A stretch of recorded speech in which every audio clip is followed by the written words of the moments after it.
before Clare Bernal became the name at the center of a national conversation about stalking and systemic failure, she was just a young woman starting out in life, figuring things out, carving her independence, imagining a future that felt wide open.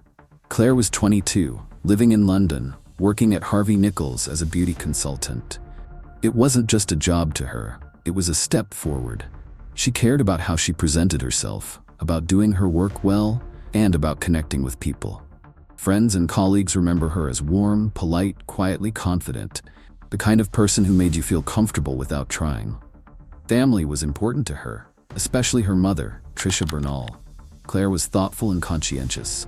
She checked in on people, avoided conflict, and tried to do the right thing.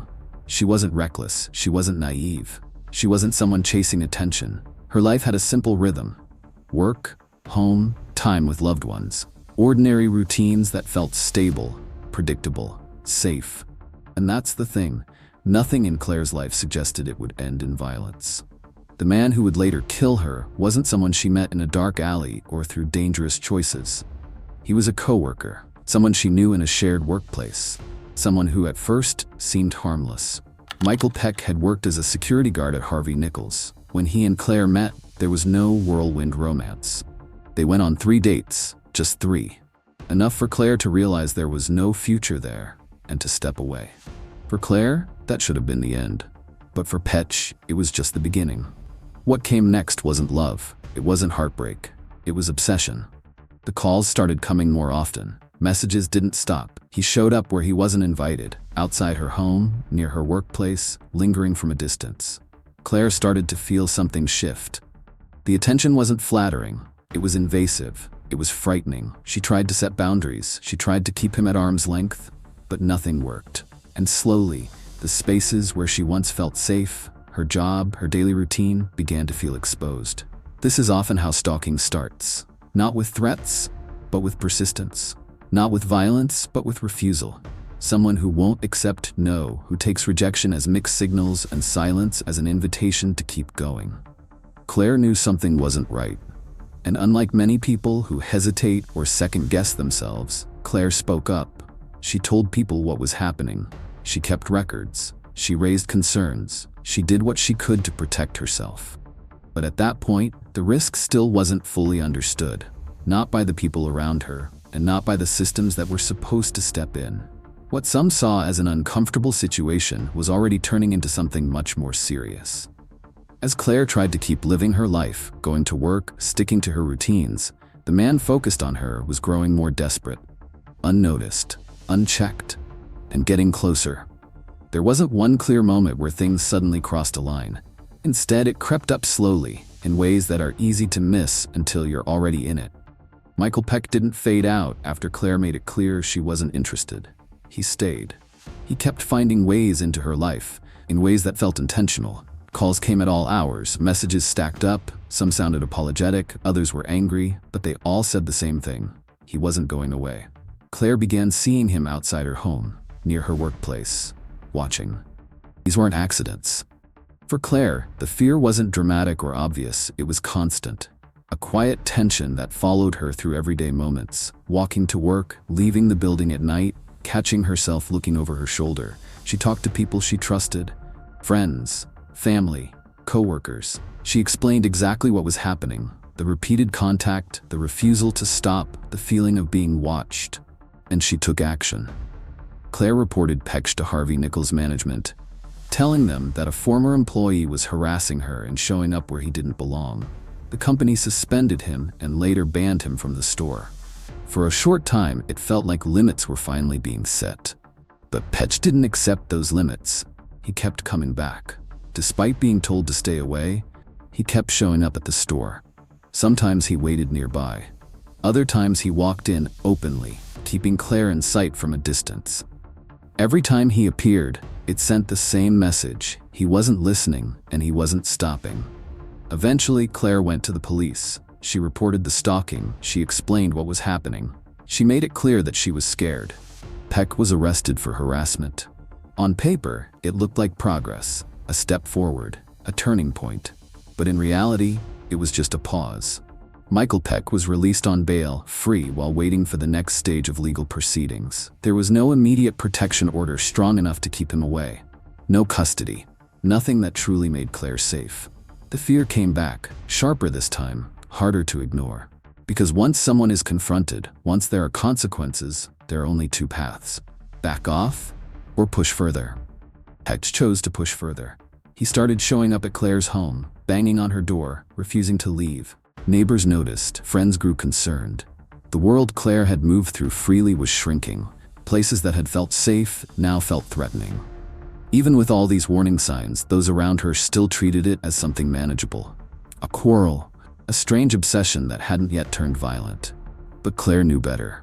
She understood the danger. She said so. And this is the harsh reality for many stalking victims. The point where fear becomes certainty, yet there's still no action to match it. When intuition meets procedure, and the person asking for help is told to wait. As the court date approached, Peck's behavior became more erratic. His sense of control was slipping. The pressure was building. And what nobody knew, not Clare, not her friends, not the people around her, was that he was already planning the final act. The escalation was complete. All that remained was opportunity.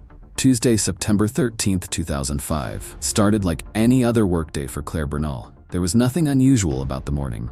No sense that time was running out. She got ready, left home, and followed the same route to Harvey Nichols she had countless times before. From the outside, it looked like just another shift. Inside the store, the day went on as usual. Customers browsed, colleagues chatted, Clare worked behind the cosmetics counter, helping people choose products, answering questions, doing her job with the quiet professionalism she was known for. There was no visible sign of fear, not because it wasn't there, but because she had learned to carry it privately.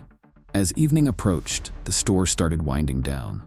Lights dimmed slightly, foot traffic slowed, staff began their end-of-day routines. Clare stayed at her station, unaware that the man she had been trying to avoid for months was already on his way. Michael Peck entered the store just before closing. Witnesses later said there was nothing immediately alarming about him. He wasn't running, he wasn't shouting, he moved with purpose. Calm on the surface, determined underneath. Hidden beneath his clothing was a handgun, illegally obtained. He made his way through the store, past shoppers and staff, toward the cosmetics department. Toward Clare. She never saw him coming. In a matter of seconds, Peck reached the counter from behind and fired multiple shots into the back of Clare's head. The sound ripped through the store, sharp, shocking, impossible to process in the moment. Clare collapsed instantly.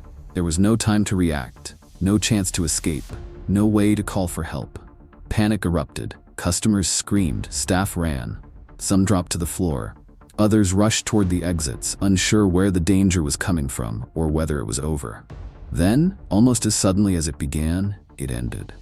Michael Peck turned the gun on himself. By the time emergency services arrived, both Clare Bernal and Michael Peck were dead. Clare was just 22 years old. The store was sealed off. Shoppers were escorted out.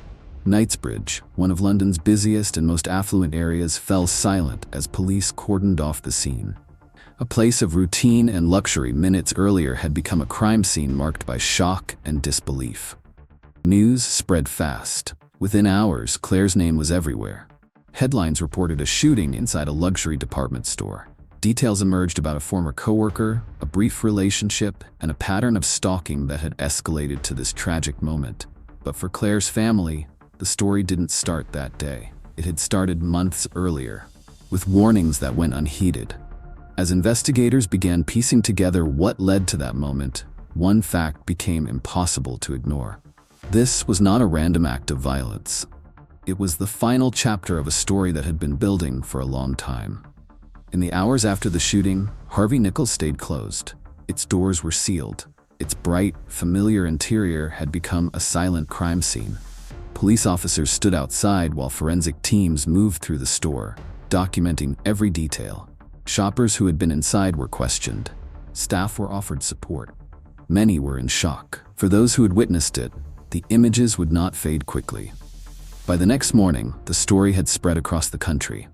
A young woman had been shot dead inside one of London's most prestigious department stores. The attacker was a former colleague. People wanted answers. Police quickly confirmed what many already suspected. This was no random attack. Clare Bernal had been targeted. As investigators reconstructed the events leading up to the shooting, a troubling pattern emerged. Michael Peck hadn't acted on impulse. He had planned the attack. He had brought a firearm into a public place. He had gone straight to Clare. And crucially, he was already known to authorities. Records showed that Peck had been arrested weeks earlier for harassing Clare. He had been released on bail and was waiting for further legal proceedings when the murder happened. This revelation changed the story entirely. The question was no longer just how Clare died. It was how someone who posed a known risk had been free to reach her. As the details came out, public outrage grew. Newspapers highlighted the fact that Clare had reported Peck repeatedly, that her employer had taken steps, that the police had intervened, but not decisively enough. Her family learned the full scope of what had happened in pieces. From investigators, from the media, from conversations no parent should ever have to have. Clare's mother, Clare Bernal, was suddenly in the spotlight during the darkest time of her life. In interviews, her grief was raw and unmistakable, but so was her clarity. She spoke openly about the fear her daughter had lived with, and about how painful it was to watch clear warning signs be downplayed. She was firm about one thing: Clare had done everything she was supposed to do. She had asked for help. As the investigation continued, attention turned to the bail decision. Why had Peck been released? Why wasn't the risk reassessed after he kept breaking boundaries? Why wasn't his fixation treated as a serious warning sign? Later, officials would say the murder could not have been foreseen. For many people, that explanation didn't sit right, because Clare had seen it coming. She told people she was afraid.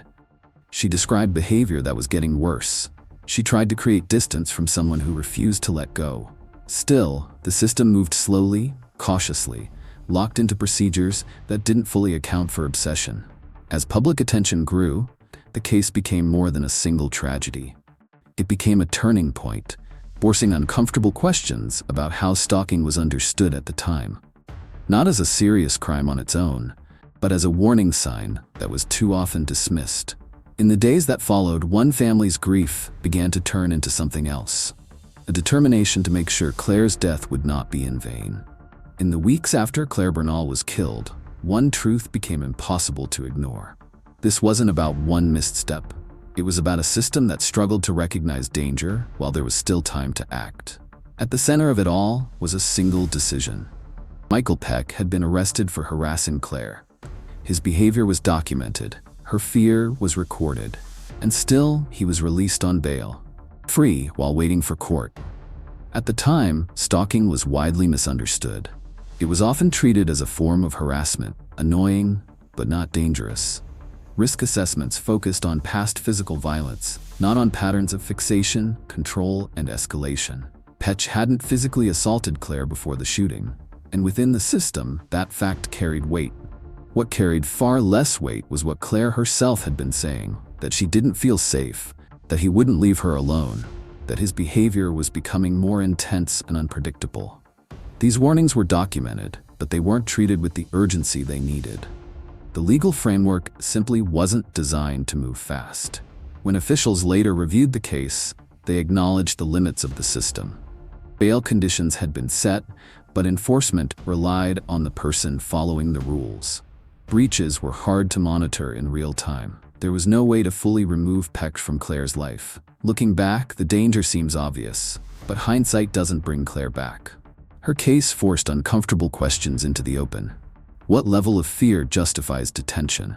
How many warnings are enough before an obsession is treated as a real threat? And who decides when concerning becomes imminent? For Clare's family, these weren't abstract debates. They were real, lived consequences. Her mother, Clare Bernal, spoke openly about how the system had failed to see the full picture, how each authority dealt with their part, but no one stepped back to ask what could happen if Peck lost control completely. And that loss of control was always the risk. Because stalking isn't about persistence, it's about entitlement. The belief that access is deserved, that rejection is temporary, that consequences don't apply. Experts later pointed out that cases like Clare's follow a pattern. Escalation after intervention, heightened risk around legal milestones, violence triggered by perceived loss. These patterns were known, but at the time they weren't central to decision-making. Clare's death exposed that gap. When the inquest concluded, the verdict offered no comfort. There would be no criminal trial, no sentence. The man responsible was dead, which left only one question: would anything, or anyone, change? If the system couldn't be held accountable in court, it would have to be confronted in other ways. For Clare's family, that confrontation was only beginning. In the aftermath, they were left with a silence no words could fill. There was no trial, no courtroom reckoning, no moment where responsibility could be publicly weighed and judged. Only absence. For Clare's mother, Clare Bernal, grief didn't fade quietly. It stayed close, sharp, relentless, and eventually turned into resolve. She spoke openly about the months her daughter had lived in fear and how those fears had been shared over and over again. Clare had done everything she was supposed to do. She reported the stalking. She documented the behavior. She asked for help. And still, she died.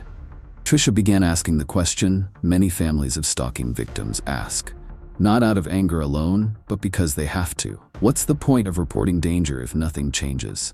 Her voice joined a growing chorus of families, advocates, and experts, pushing for stalking to be treated not as a nuisance, but as a serious and potentially deadly crime. Clare's case became a reference point, a real example of what happens when obsession is underestimated and intervention comes too late. Over time, the conversation began to shift. Police training was updated. Risk assessment models were reviewed. The way people talked about stalking began to change, slowly, unevenly, but noticeably. Patterns that were once ignored were now being studied. Escalation after rejection, fixation after brief relationships, heightened danger around legal milestones. Clare's name kept coming up in these discussions, not as a headline, but as a warning. Yet for her family, progress never felt like justice. No reform could give Clare back. No awareness campaign could replace the future she never had. The legacy she left came at a cost that can't be measured. And that reality often gets lost when cases like this are reduced to policy debates. Because behind every statistic is a person who tried to live a normal life and couldn't. Clare didn't set out to change laws. She didn't choose to become a symbol. She wanted safety. She wanted space. She wanted to be left alone.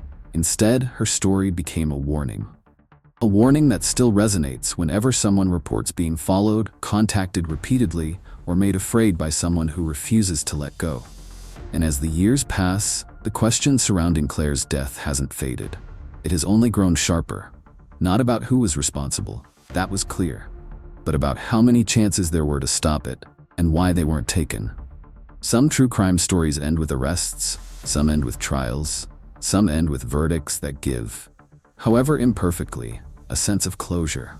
Clare Bernal's story does not.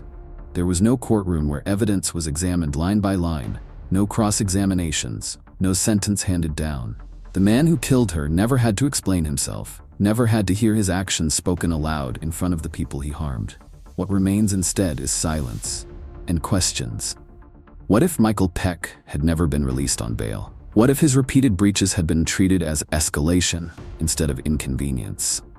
What if Clare's fear had been recognized, not as anxiety, but as a warning? These questions aren't about assigning blame after the fact. They exist because Clare did everything she could to stay safe, and it still wasn't enough. Her case forces us to face an uncomfortable truth. Systems are often built to respond after violence, not before. Stalking exists in that dangerous space where harm is forming, but hasn't yet become undeniable. Clare lived in that space for months. She moved through her days carefully. She changed routines. She stayed alert. She asked for help. And when those efforts failed, she paid the highest price possible. Today, Clare is remembered not for how she died, but for what her story revealed. That obsession doesn't need years to become deadly. That even brief relationships can carry devastating consequences. That being known to the police is not the same as being stopped. And that listening, truly listening, can make the difference between intervention and tragedy. Clare Bernal was 22 years old. She had plans. She had people who loved her. She had a life that should have continued far beyond the walls of a department store. Instead, her name became a reminder a name written into conversations about stalking, risk, and responsibility. Not because she chose it, but because she deserved better. And perhaps the most important question remains unanswered. How many warnings still go unheard, and how many names will follow before prevention finally happens in time? Thank you for watching Murder Ledger. We explore real cases, unanswered questions, and the details that refuse to fade.